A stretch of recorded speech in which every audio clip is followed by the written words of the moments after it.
Hello every one, ഇൻഫോടെക്കിൻ്റെ പുതിയൊരു വീഡിയോയിലേക്ക് ഏവർക്കും സ്വാഗതം. ഇന്നത്തെ വീഡിയോയിൽ ഇഗ്നോ യൂണിവേഴ്സിറ്റിയുടെ 2025 ജൂലൈ സെക്ഷൻ അഡ്മിഷൻ്റെ ഡേറ്റ് എക്സ്റ്റൻഷൻ റിലേറ്റഡ് ആയിട്ടുള്ള ഒരു അപ്ഡേറ്റ് ആണ് നമ്മൾ പറയാൻ പോകുന്നത്. ഇഗ്നോ യൂണിവേഴ്സിറ്റിയുടെ ഈ ഒരു സെക്ഷൻ്റെ അഡ്മിഷൻ തുടങ്ങിയിട്ട് ഏകദേശം ഒരു മാസത്തോളം ആയിട്ടുണ്ട്. നിലവിൽ ഓൺലൈനായിട്ട് അപേക്ഷകൾ സമർപ്പിക്കേണ്ട അവസാന തീയതി ഈ വരുന്ന ജൂലൈ 15 ആണ്. അതായത് ജസ്റ്റ് ഇനി ഒരു 3-4 ദിവസം കൂടെ ഉള്ളൂ. ഈ ഒരു സമയത്ത് കൂടുതലായിട്ടും സ്റ്റുഡൻസ് നമ്മളോട് ചോദിക്കുന്ന കാര്യമാണ്, ഈ ഒരു ഡേറ്റ് എക്സ്റ്റെൻഡ് ചെയ്യുമോ, അങ്ങനെ എക്സ്റ്റെൻഡ് ചെയ്താൽ എത്ര ടൈം വരെ നമുക്ക് അഡ്മിഷൻ എടുക്കാനായിട്ട് സാധിക്കും എന്നുള്ളത്.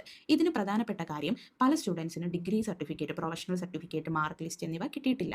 ഇനി മറ്റ് ക്വാളിഫിക്കേഷൻ റിലേറ്റഡ് ആയിട്ട് ഉള്ള ഡോക്യുമെന്റ്സ് കിട്ടാത്ത സ്റ്റുഡൻസ് ഉണ്ടാവും. ഫീസ് റെഡിയാവാത്ത കുട്ടികളൊക്കെ ഉണ്ട്. അവരൊക്കെയാണ് ഈ ഒരു ക്വസ്റ്റ്യൻ ചോദിക്കുന്നത്. അപ്പോൾ നിങ്ങൾ ആരും ടെൻഷൻ ആവണ്ട, ഈ ഒരു ഡേറ്റ് ഉറപ്പായിട്ടും യൂണിവേഴ്സിറ്റി എക്സ്റ്റെൻഡ് ചെയ്യുന്നതാണ്. കഴിഞ്ഞ സെക്ഷനിലൊക്കെ ഓഗസ്റ്റ് അവസാനം വരെയൊക്കെ അഡ്മിഷൻ്റെ ഡേറ്റ് യൂണിവേഴ്സിറ്റി എക്സ്റ്റെൻഡ് ചെയ്തിട്ടുണ്ടായിരുന്നു. അതുകൊണ്ട് ഇത്തവണയും ഓഗസ്റ്റ് അവസാനം വരെയൊക്കെ നമുക്ക് അഡ്മിഷൻ എടുക്കാനായിട്ട് സാധിക്കും. ഇൻ കേസ് അഡ്മിഷന് വേണ്ട ഡോക്യുമെന്റ്സ് എല്ലാം നിങ്ങളുടെ കയ്യിൽ ഓൾറെഡി ഉണ്ട്, അഡ്മിഷൻ എടുക്കാൻ റെഡി ആണെങ്കിൽ എത്രയും പെട്ടെന്ന് തന്നെ യൂണിവേഴ്സിറ്റിയുടെ അഡ്മിഷൻ പോർട്ടൽ വഴി അഡ്മിഷൻ എടുക്കാൻ നോക്കുക. കാരണം ഇൻ കേസ് നിങ്ങൾ അഡ്മിഷൻ എടുക്കാൻ ഡിലേ ആയിക്കഴിഞ്ഞാൽ നിങ്ങളുടെ അഡ്മിഷൻ കൺഫേം ആവാനും ഡിലേ ആവും. അതുകൊണ്ട് തന്നെ ബുക്കുകൾ കിട്ടാനും ഡിലേ ആവും. നിങ്ങൾക്ക് പഠിച്ചു തുടങ്ങാനും താമസം വരുന്നതാണ്. അതുകൊണ്ടാണ് നേരത്തെ തന്നെ അഡ്മിഷൻ എടുക്കാൻ എപ്പോഴും നമ്മൾ പറയുന്നത്.